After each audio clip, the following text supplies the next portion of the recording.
after I had exited law school, this drive still existed, which is how could I somehow contribute to the world, to society, do something maybe bigger than me, than my own personal happiness or my own personal satisfaction. Although I didn't want to be dissatisfied with myself or my life. I didn't want to either also become a total martyr either. But like, what could I possibly do that could be, a form of contribution? And so that's where social work became an interest. We love the San Gabriel Valley. There are some amazing people and businesses here, and we think they deserve the spotlight. Welcome to the SGV Master Key Podcast. We'll have on the people that make the SGV great. We'll find out what makes them tick, their ups and downs, their history, and we're going to have fun doing it. This is the SGV Master Key Podcast. And now your hosts, Scott Warmoth and Russell Mano.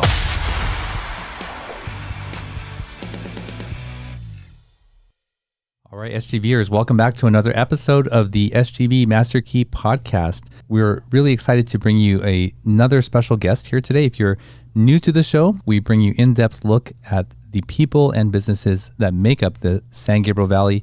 If you're a regular listener, welcome back. Sit back and get ready to enjoy another special guest. And as always, just to let you know, we've partnered with San Gabriel Valley Now, your source for city news, announcements, events, special savings, and everything SGV. Go check them out on Instagram, sgv.now, and read their new SGV Now magazine on their website, sgvnow.com. Well, Scott, part of, I would say, our friendship goes back to a time where I was really going through maybe the most difficult time in my life, and not so many people really understood the full breadth of what I was experiencing other than maybe you, I think. Do you recall that time? Oh yeah, it was a intense period. I don't know how much you want to talk about it, but obviously it was very painful and intense period you were going through. It was, and I think what really helped me, other than speaking to other people who had experienced it, was being able to share things with you. And there was not only a listening ear, but no judgment, no expectation that I needed to move through it at a certain pace, that why couldn't I just get over it? Nothing of that. And that was really special for me, that time in my life. And yeah, I mean, I think I talked about it in the show before, but and you never know what a person wants or needs at a time that they're going through something like that. Right. And so in some ways it's just luck that you that you find that you're getting what you need or what you want, because a lot of times the other person doesn't really know. Yeah. And sometimes people feel like they have to solve someone's problem rather than just being there and to hear, right. To be a witness. I think lately I've heard you say a few times, do you want me to help or do you want me to listen? Yeah. And there's a real difference, isn't there?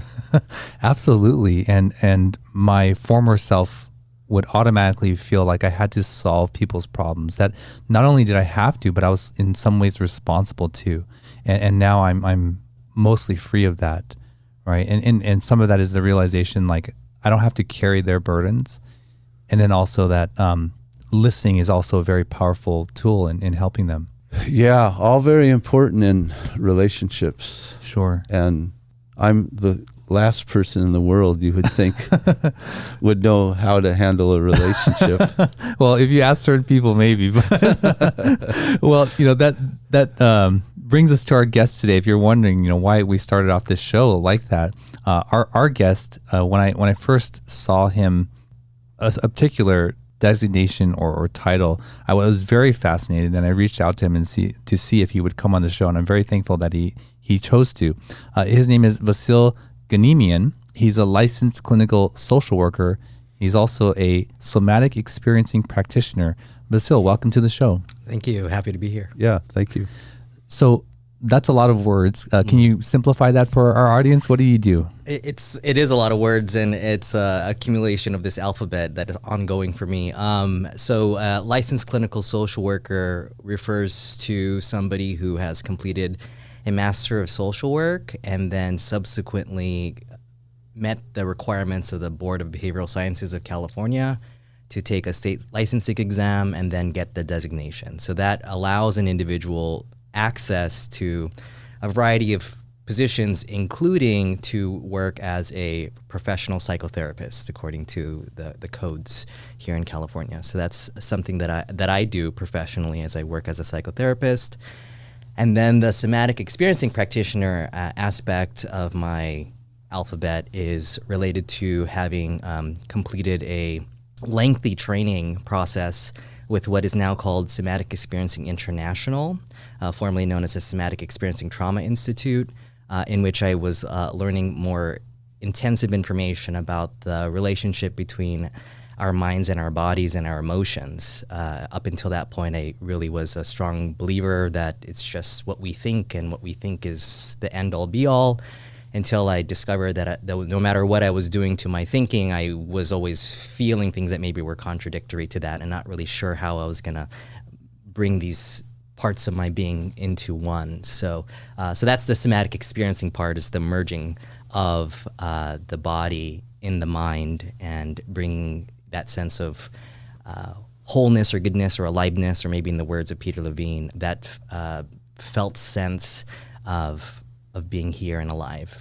Right. And it was the somatic experiencing part that really drew me, because I came to know that from my wife. I came to know and read the book Waking the Tiger from Peter Levine from my wife. And so I think when we first spoke, I said, how do people come to find somatic experiencing? Because my theory is that they've gone through so many other things that just have not really worked or resolved things.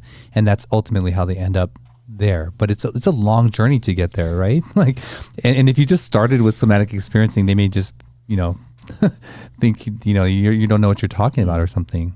Yeah, it's interesting because in the world of psychotherapy and these kinds of modalities, there has been a lot of work that does address and incorporate the body, but there's not a whole lot of research in it. So a lot of people are kind of just following where the research goes and where the funding goes, and a lot of it was in psychopharmacology. So then this is where this was happening, and then there were other people in the background, not so far in the background, but they were in the background who, like Peter Levine, for example, who was trying to bring more attention to this reality. And then there's other people as well, like Dr. Vasyl Ghanimian is another example of somebody who was bringing more attention to this reality that we cannot negate our bodies in the healing and restoration of ourselves. And so that is where the journey sometimes goes. And then sometimes people will reach out to me and they're going to ask the question, what is this? I feel like nowadays, due to modern technology and accessibility, YouTube, marketing strategies, there's just a lot more information about this that's out there, and sometimes people will go to it, but I still work with people who are really not interested in exploring their body quite yet. It does take quite a lot of education on my part to let somebody know that hey, that feeling that's in your chest when you're feeling happy, like, that's relevant. It's not just the thought that you're happy. Right. Well, Vasyl, what did you think of our armchair analysis of each other and thoughts, when we first started the show? Well, I always appreciate a few things. I appreciate when people who present as male can talk very directly about emotion and talk about listening, and also acknowledge this societal norm of trying to jump to a fix and not realizing that jumping to a fix can be invalidating. Sometimes we are not necessarily wanting anything to be fixed. We just want to be heard in our experience. And so I appreciated that acknowledgement. One of the things that struck me when I first spoke with you on the phone was your description of yourself, saying that I don't know if you referred to it as a strength, maybe you did, but you said your capability or your ability to sit with someone in their experience for a long time or as long as they needed. And I thought, wow, that's a pretty powerful skill to have. And some people, I think become very uncomfortable, right? If someone is experiencing discomfort or pain or sadness, and they because they're feeling it, they want to get rid of it real quick, and that's very dismissive, right? Yeah, it absolutely can be, and I think that is a skill. I would say sometimes the word we use for that is really a capacity, building a capacity for being present to this thing that's always there, which is emotion. And so when we bring our awareness to this emotional experience, then these other things might emerge, like these thoughts or these concerns. I think particularly people tend to be really concerned that because somebody's experiencing an intense emotion, they're in pain. And I want to resolve their pain, or I want to alleviate their pain, but not realizing that just through the act of witnessing and that kind of empathic caring, it's part of our mammalian quality as mammals.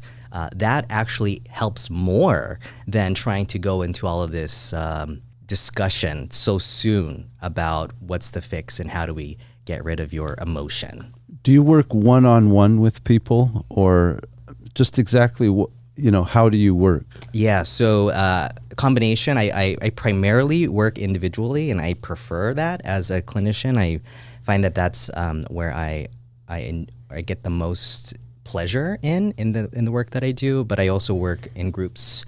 I also do every so occasionally couples work, but primarily I work individually. So like, for example, right now I have a position, I work at the LA LGBT Center as one of their mental health clinicians, and I'm running a group called Building Resilience, and so I do incorporate some of these methods in a group model, and we do group practices of some of the things that I would do individually. What kind of individuals come to you? How do they come to you? Why do they come to you? Yeah, so the why tends to be related to I'm struggling on some level, and I heard that people called therapists exist, and that if I go to them, that perhaps my struggle will go down or be resolved. Nowadays, people mostly will find me through the internet, through directories that are pretty common for people in my profession to be on directories. They read a little bit about you. It's a kind of a snapshot of perhaps your practice interests or you as a practitioner, and then reach out, and this kind of consultation thing happens in terms of what are you looking for, and what is, I really hope that people, when they do seek therapists, they are not afraid to ask those kinds of questions, like, what's your practice experience? What do you like to specialize in? What kind of work do you do? Do you work with people with my identities? What's your experience there? And so depending on that kind of conversation, then we may go forward, or I may provide a referral to a different provider or a general network. And so I'm interested in understanding the somatic connection.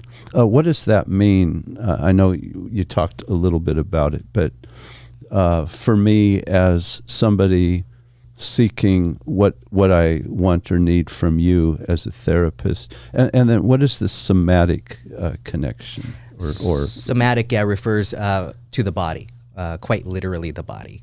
So the soma, the body. So the connection there often for people is not first saying, I want somatic therapy or I want somatic psychotherapy. The expression is, I want to feel less depressed, or I want to feel less anxious.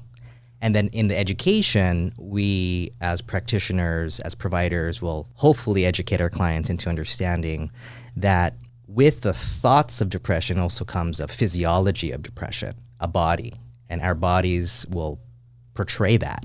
And so bringing in that way of utilizing other types of interventions. So that's where the somatic comes in, because it informs the intervention. So rather than perhaps just doing what's called cognitive reframing or thinking about a situation in a different way, we may not do that only or solely. We may do that in combination with different kinds of, like, it could be a movement practice, or it could be like breathing practices would be considered somatic, but not necessarily breathing practices to force you to calm down. It may not look in that particular way, but rather being able to stay present with one's breath. That would be considered more of the somatic side, I would say, that you might find in working with a psychotherapist. And what does that mean?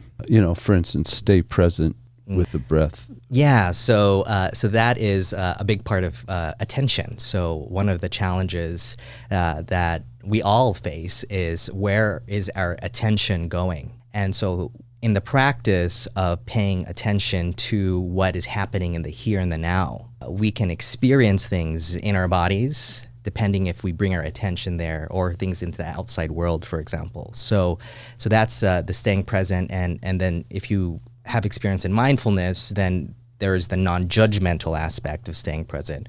But you can be present with your judgments as well. So that's the practice of staying present could be useful for some people, particularly somebody who is maybe more on the depressed side, who tends to find themselves in a lot of like reflection or rumination of the past, or maybe somebody who's perhaps experiencing a lot of anxiety, who's experiencing a lot of anticipation of future challenges, and having a hard time just being here in this moment.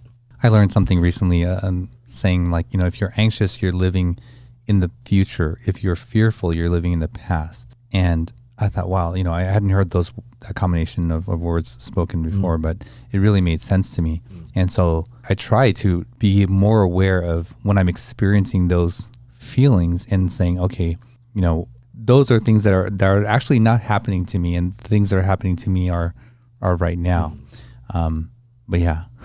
And do you find a lot of people live in the future or the present, and future or the past, and don't want to live in the present? So I find that people don't realize that they can live in the present, as opposed to that they don't want to. There are some people I do come across who tend to really enjoy being nostalgic and being very much in the past and living in the past and that kind of experience. And there are also people who have maybe a over concern about what's next and what's next and what's next. And so that might be that kind of future orientation. So for the most part, just because of the nature of my work, I am typically encountering people who struggle to be in the present. I have also worked with people who maybe are so much in the present that they don't plan really much at all for the future, and they're very much in this kind of wayward way of like, I don't really have to plan. It's just going to work out for me. And sometimes it does, and sometimes it doesn't. And so then that there's a negotiation there that sometimes has to happen. Which is, yes, great that you live in the present, but let's also talk about like, what do you hope to perhaps achieve or accomplish in the next 6 months as well, and bringing that into the consciousness. Mm-hmm. But Vasyl, can you let's go back, like, what happened, or what was your early childhood like that sort of led you on this path to what you're doing today? Yes, this is where anytime you ask somebody in my profession, what's your childhood like, there's going to be, I could talk for days upon days on this subject. So just a little bit of background, lots of identity stuff for me. My mother is Filipino and my father is Armenian, and I immigrated here at about 3 years old, moved into the Pico Rivera area and essentially stayed, in those adjacent neighborhoods, even up to now. And so they came with a very strong mentality around achievement, particularly around academic achievement and pursuing education. My mom is in the cliche of Filipino people of her generation. She is a registered nurse, and so she was certainly interested in us as children perhaps pursuing that or something in that field. My father had more of an engineering kind of background, but he was also very much an entrepreneur and a person who liked to think in his own way. And so this kind of influence in my early life didn't bring me to really the concern of social work, but I did want to work with people on some level. So my early childhood idea was to actually go to law school. And I also liked the idea of law school, maybe perhaps more than I understood what law school actually entailed. And so that was some of the early childhood stuff. And then I also grew up in a very religious household, and so there was a lot of influence in that realm about being a good person or being a good Christian specifically, and what that would look like. So I got a lot of information that way. I see. So it doesn't seem like it was born like this desire to change or help people, which I would make an assumption, if not knowing the profession, that people enter that because of that. Or also maybe my assumption is that people enter that profession to resolve their own issues. Is that not correct? Or I think there's a combination of that, definitely also in my story. So I actually didn't understand a whole lot about what a social worker was outside of what maybe I saw on television and film. So I'd when I was getting my education, I had, again, had this law school dream of mine. And I, in fact, did go to law school for a very brief time, and that was just not the right time for me. So after I had exited law school, this drive still existed, which is how could I somehow contribute to the world, to society, do something maybe bigger than me, than my own personal happiness or my own personal satisfaction. Although I didn't want to be dissatisfied with myself or my life, I didn't want to either also become a total martyr either. But like, what could I possibly do that could be, a form of contribution? And so that's where social work became an interest. And then I applied specifically to it was at the time this kind of concentration at Cal State LA for forensic social work. So I was interested in working particularly with people who were somehow involved in either the criminal justice system or were dealing with certain kinds of qualities and doing that kind of work. So that's what I pursued. And from the perspective of my parents, they weren't so interested in me pursuing social work because in their mentality it wasn't going to provide the kind of stability that they thought I needed. However, I was already at that point where I was gonna do things my way. I had that kind of mentality as well, and so and I attribute that to my father. And so as far as the kind of your comment there about resolving one's own issues, yes, there was a lot of that for me as well, because I had certain ways of thinking that were really challenging for me. I found myself feeling for much of my late teens and early 20s, dealing with a lot of depression, a lot of anxiety, a lot of uncertainty, existential concerns, and wanting to understand myself better. And it just so happened that while I was in graduate school, I was coming across information that was helping to create an understanding. For example, like I don't imagine this will happen now, maybe it will, but I remember when I was in a course and I heard the word boundaries used by one of my professors, and I had not at all, to my knowledge or recollection, even heard the idea of boundaries used in that kind of context until I ended up in graduate school. So that was like an illuminating realization for me. It's like, wow, I can actually experience boundaries as opposed to being, going too far or not enough, and these kinds of issues. I had a similar epiphany when I first learned of that concept and started employing it and had to learn that setting them was not an offense to someone else, right? But even though they receive it, did you go through a similar experience? Yes, there's always that undercurrent that exists, which is I don't want to say no. I grew up in a household where that was a very challenging thing, was to say no. My father certainly was head of household, and he acted that way, and he was a very dominant force. And saying no had consequences, and so it became very difficult for me to say no. And so then that turned into this concern that if I were to say no, that I would cause some great offense and people couldn't survive that, or I somehow became responsible for this other kind of nurturing experience and helping them get through the no. And then eventually through somatic work, I really got to embody my own power, so to speak, my own voice, and enjoy my no's. And now I very much enjoy saying no and being able to do that. Yeah. I love it too, right?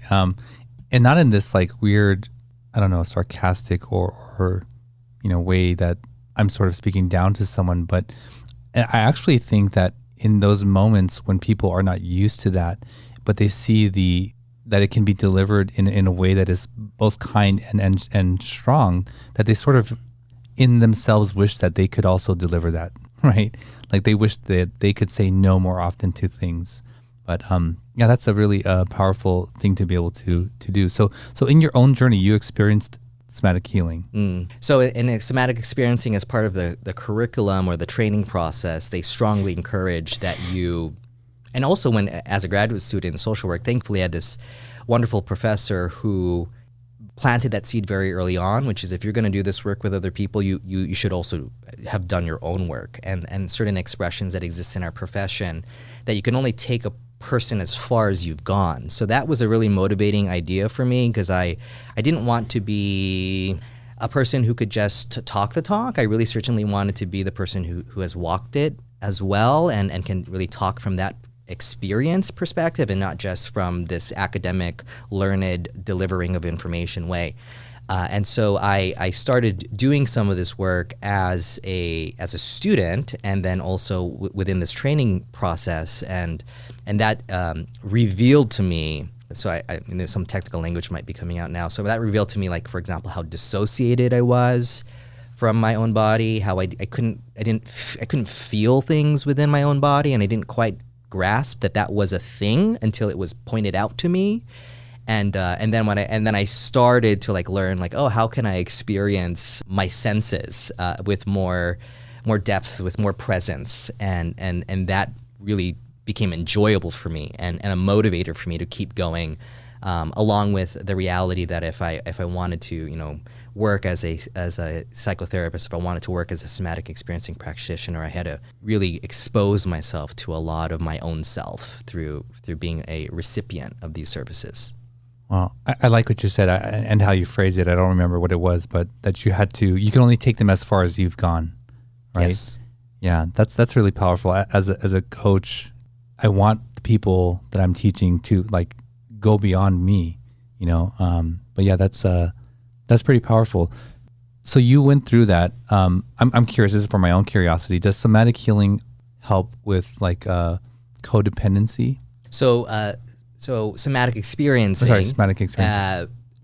is not, to my understanding and my level of understanding of the work, is not targeting codependency. However, in the work of learning how to feel your body, the boundaries of your body, even the natural boundary of your own skin, for example, it's like our skin is an actual boundary. If we acknowledge it to be that, it can really help to inform us of where we are and where we end and where other people begin and where they end as well. And so part of this idea of codependency is this idea that there is no real separation.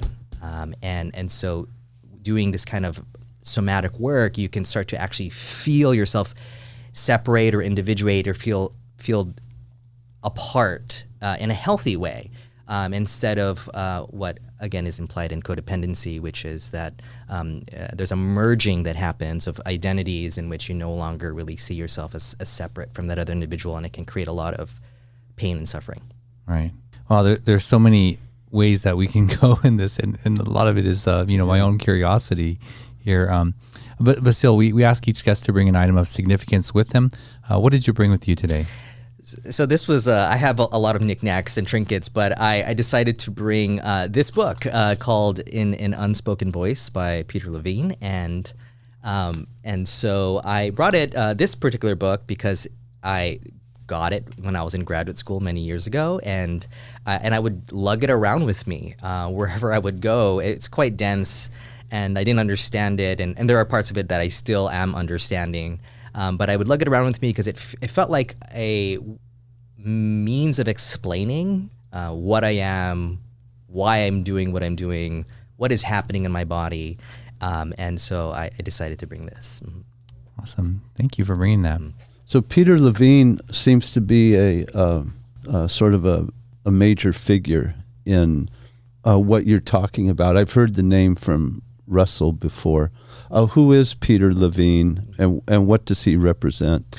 So he is, as a summary, a person who pursued a lot of interest in trying to understand how stress gets processed in our human experience. And I think he has a couple of, I don't know his whole biography, but he has maybe a PhD in psychology, but before that, a PhD in something more related to just biology. And so he discovered through his kind of work and probably I would say more of a synthesis of information from other people, because many things are rarely original. It's kind of like gathering and putting things together. And so he was able to put together this idea that's within somatic experiencing, that our bodies hold trauma, our bodies hold stress. And if we do not complete something that we maybe our bodies wanted to complete during a stressful circumstance, then that gets stored in our body. And that incomplete,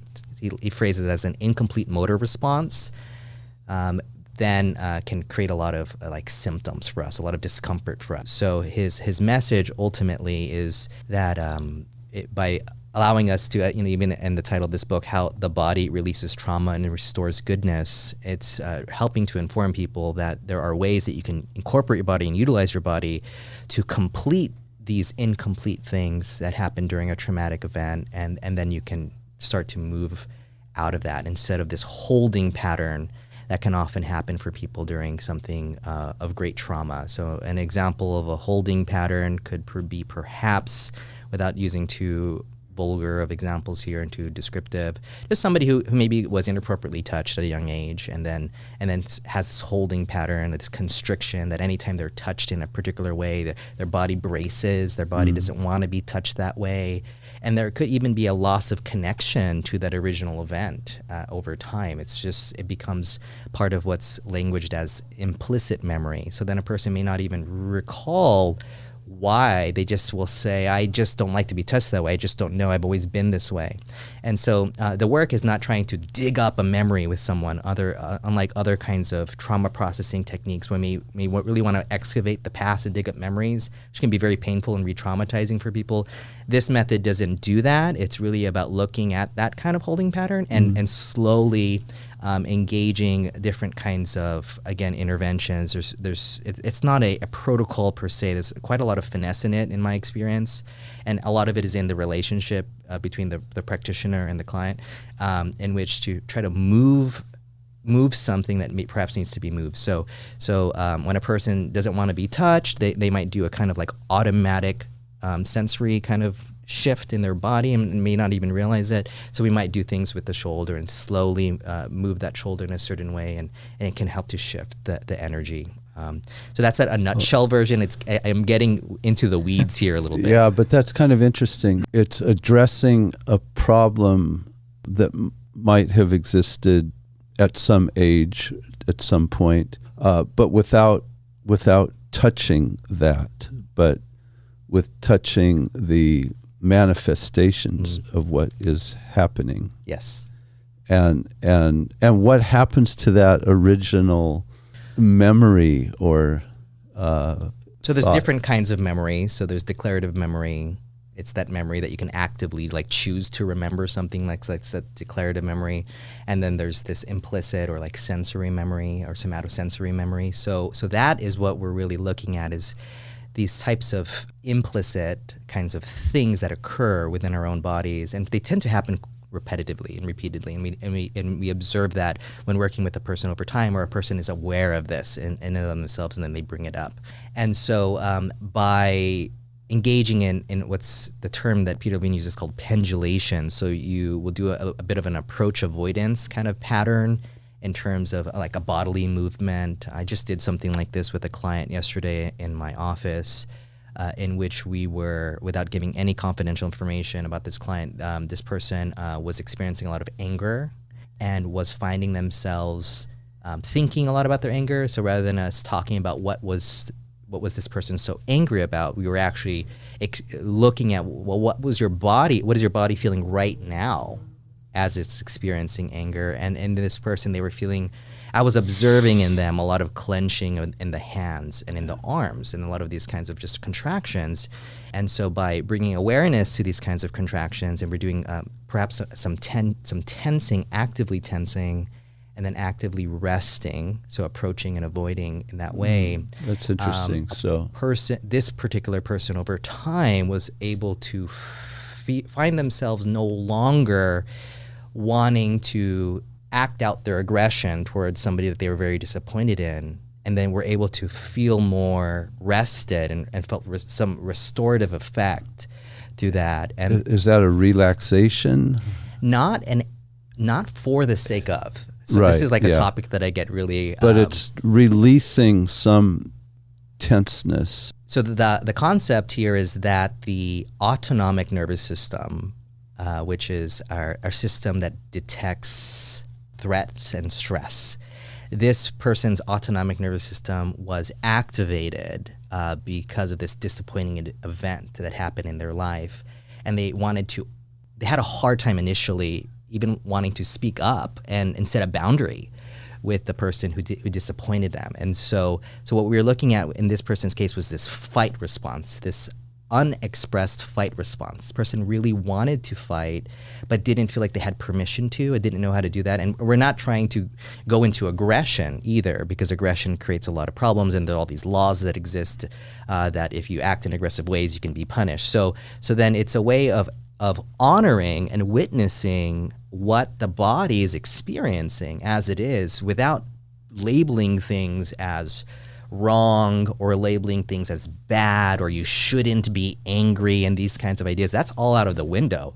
We're just looking at what is your body wanting to do. And let's encourage that to happen within the safety of this relationship, in the safety of this space. And let's see, because there is not, I mean, I hope that there is going to be perhaps a relaxation, or the term more specifically is a sense of completion or a sense of release that can happen at the end of it all. Yeah, because I'm just thinking, even as I sit here, I'm tensing various ways. But if you were brought to complete, relaxation is not the word, but a release. Yes. If you were brought to a complete release, it would seem everything is well in the world. Yes, you can have that as a conclusion. Right. Yeah. Well in the world right now. Yeah. Yes. And that's one of the key parts of this experiencing process is we're always in right now, but often we are perhaps having this kinds of thinking experiences that are really uncomfortable for us. And we're having a hard time just being here right now. Our attention is struggling.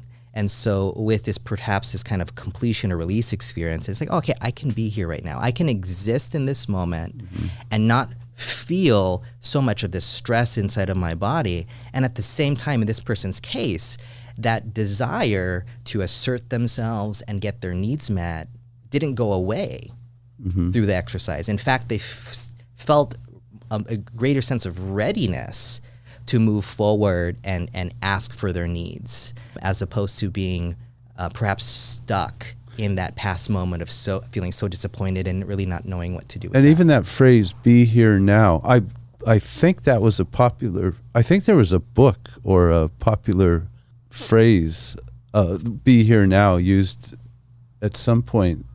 I mean, was there a book? Was there have you heard of that? There probably that concept or that philosophy? Yeah, there's tons and tons and tons and tons out there at this point, particularly in the self-help world, in which that is a constant message, especially in the mindfulness world, is being present now. One of the definitions of mindfulness is in the present moment, on purpose, without judgment.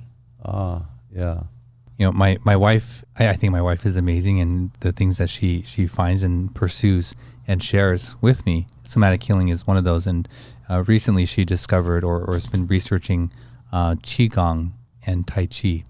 And I was mentioning to Scott before this, like, this comes from a culture, thousands of years old, and, they know something, but her understanding or her recent understanding of that was very much has to do with the body and being present, 100% present, and in these very slow, elaborate movements, that you, to be performing this, and you've probably seen them like in the park in the morning, right? In Monterey Park, Alhambra, they're doing these movements. And I had no idea what they're doing as a kid, but now as I'm understanding being present, now as I understand, basic understanding of somatic experiencing, what are your thoughts on that? Have you looked into Tai Chi and Qigong? So all of these kinds of traditional movement, embodied movement practices are, I'm a big fan of them. I haven't personally yet really stepped into that world and practiced it myself, but to my understanding of it, the way it's talked about in amongst colleagues and amongst experts in the field, these kinds of practices are wonderful because one of the the ways that they can be applied, and not speaking about the traditional use of them, but in a sense related to mental health, perhaps. It's to be so fully aware that I am moving my arm in this particular way, and I am moving my arm. I am doing this. Can really build in this sense of agency, this sense of true autonomy, which is something that often people are lacking. They're not feeling that they have choices. They're not feeling that they're really living their lives. So when you're doing something like Qigong or Tai Chi, and you're like, I'm doing this, I am really moving in this particular way, it can feel really satisfying internally in that sense. So that's one of the reasons why I'm a big fan of these kinds of things. Wow. My wife even had a theory that in some way militarized Tai Chi was a way of releasing trauma from war. They must have trauma, going to war. But I don't know if you've heard of Nadi Aguilar. He's the founder of fitness. I don't know if you can call it fitness, but it's called functional patterns. And what he does is healing the body through movement, and most of that movement is, I would say, oriented around sport. But then I was telling Scott, like, sport is actually playing war, right? In some ways, right? Like throwing things, kicking things, running fast, and that there seems to be this whole connection to restoring, a person's health through movement. Through proper movement and being aware. But I don't know. Have you ever heard of functional patterns? No, but the way that you're describing it, I could imagine it would be very useful because it's so much of what we're doing therapeutically or any of these healing modalities is trying to support healthy associations. So if we can reassociate ourselves or associate ourselves in a healthy sense, with our own bodies and feel more connected to our bodies and feel more in our bodies, then all forms of that are going to be wonderful. And that really will help us, back to this idea of boundaries, really help us to be more clear. Like if I'm in my body, then I am going to be hopefully more empathic and concerned about your body too, and more concerned about how I'm interacting with you. And so that's a potential side effect of that. I would describe if I were stuck or have been stuck in a particular phase that I've been stuck most of my life in a flight phase or avoidance phase, and that's something that I could learn to also see what my body is doing at that time and have it go through that process? Yes, it's possible. So you're bringing up this idea of fight, flight, and freeze, which is what all human bodies will naturally do when we're faced with threat. So when we are faced with threat, real or perceived, this system will kick into our brain, and it happens very quickly. And so some people are going to be more prone or more comfortable because it's happened a lot of times with maybe a flight pattern or more of a fight pattern, or that freeze or tonic immobility in which a person just cannot do anything. They just feel stuck in time.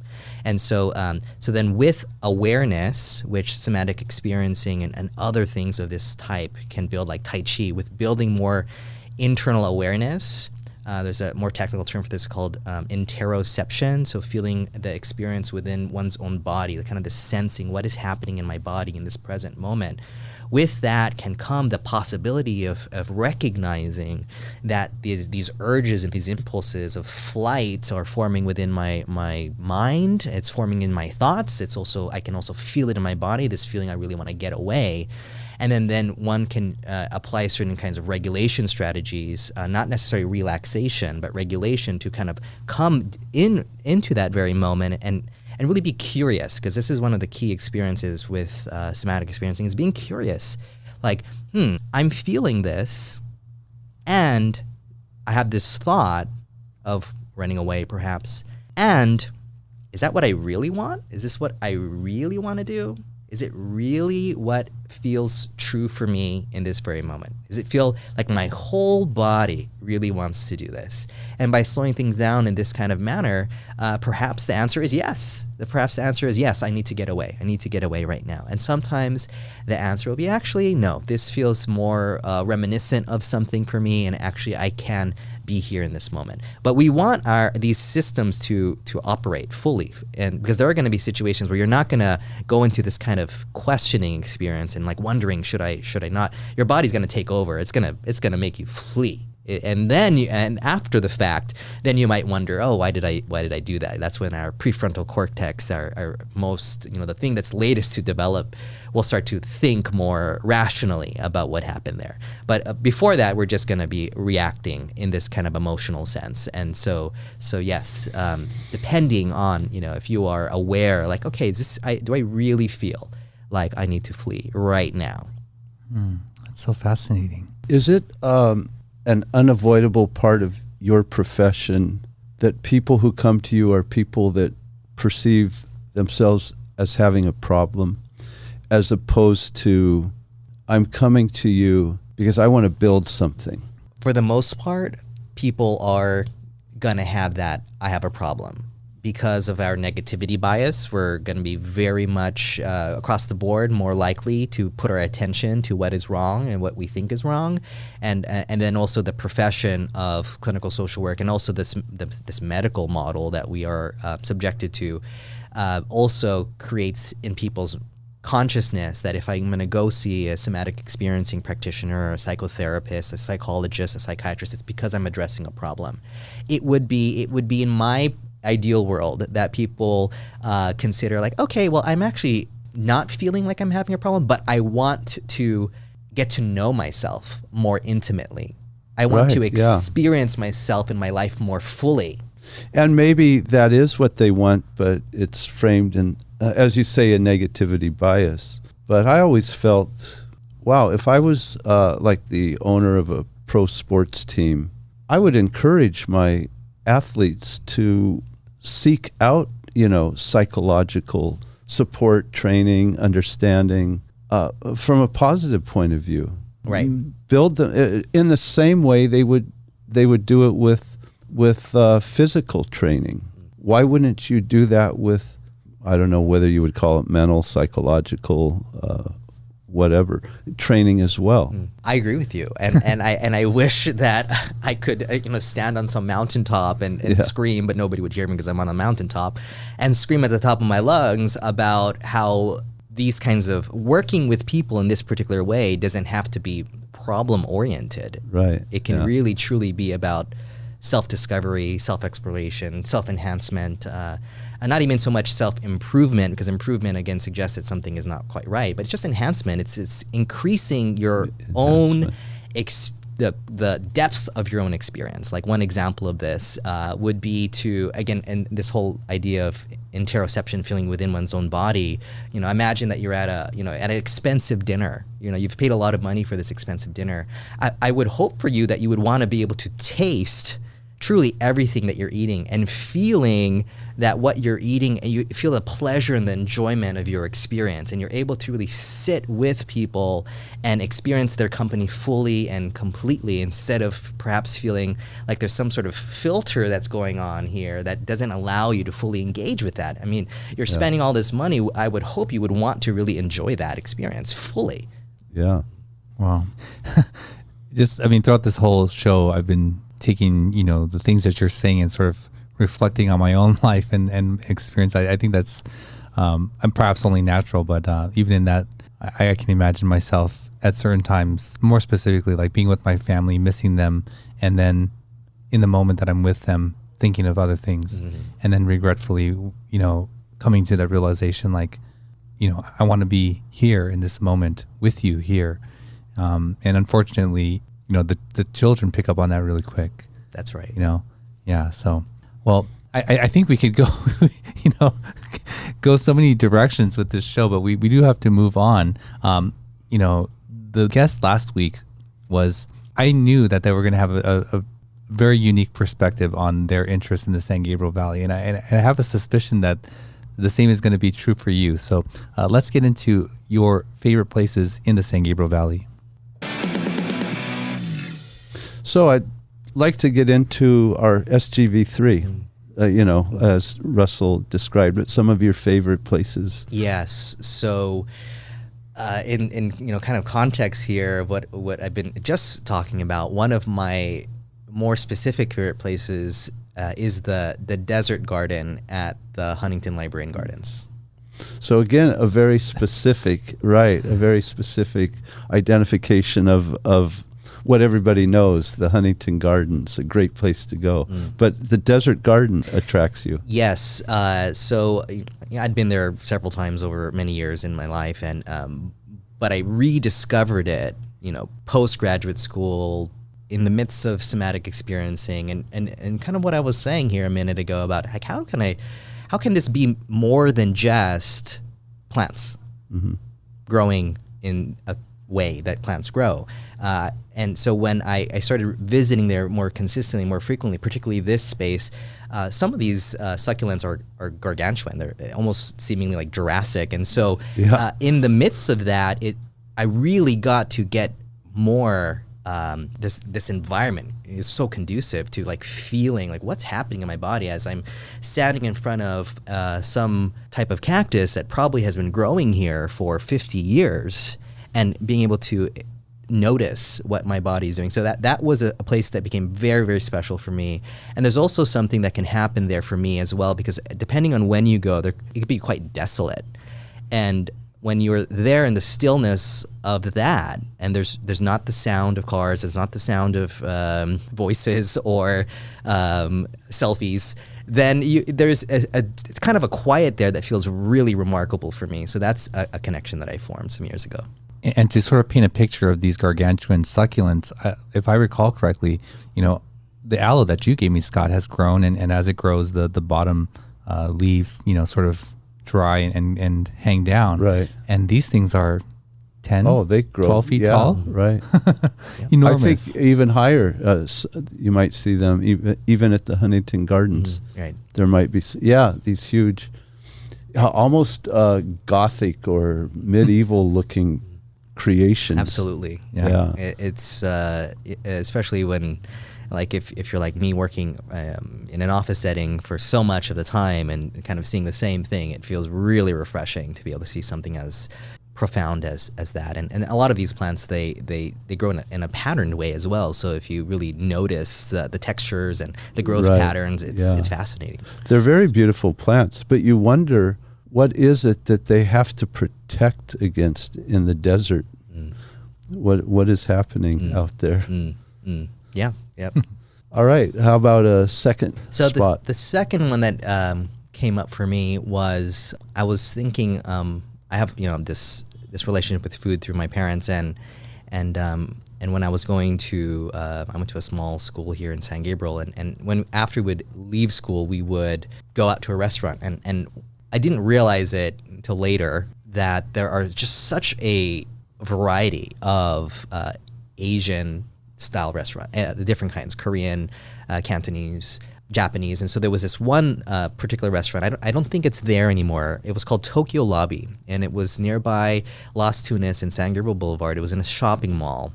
And one of the things I really loved about that is depending on what my dad ordered, right? I was a child. They would bring out this wooden kind of boat, and they would put sushi and sashimi and tempura on it, and it was just this kind of grand affair. And I had just really fond memories. It felt like I was transported somewhere. It felt really like an experience. So that was one that really stands out for me in my memory. Have you ever been to Tokyo Lobby? No, not that I can remember. I do remember seeing the name though. So it is no longer there. A Korean restaurant that serves like this beef stew is there. It's right next to 168 Market. It's in the corner. Right. It's a large restaurant, but I do remember Tokyo Lobby. Yeah. And then my third one is a kind of a newer place, fairly new. It's called I live in, and I have my practice in the city of Montebello, and so there's this location called the Boulevard Market. And, right. Yeah. And that for me, really, I was so impressed by how this got developed and how it emerged and where it situates and what it really means for our community. So that's another favorite of mine, a new favorite. Has our Boulevard Market show run yet? No. Yeah. So Barney Santos, the founder of that, was on the show recently, and so that's an interesting connection. Yeah. Right. Yeah. His show will be probably coming on pretty soon. Listen to it. He describes the whole history of how he built that. Yeah, I'm glad to hear that he was one of your guests, because one of the things that I became aware of is that, at least at the beginning, I don't know if it's still this way, that all of the owners of the businesses there are people of color. And I thought that was like such a necessary form of representation for a community like this, to recognize that there are opportunities here, and that, you know, I know for me living in like the Pico Rivera, Montebello, I was previously in unincorporated South San Gabriel. I often find myself going outward, leaving these regions to go have experiences. So the fact that something like this experience exists so close to home for people who live in this area, instead of this always kind of like, let's go somewhere because there's nothing here for us. It's such a big deal. So they have, as I understand it, they're transforming that neighborhood. And in fact, we recently also had Angry Horse Brewing. Angry Horse Brewing. Yep. So we've it's funny. So Nathan McCusker. Yeah, he was recently on. Yep. Oh, so you're in that same area? Yes.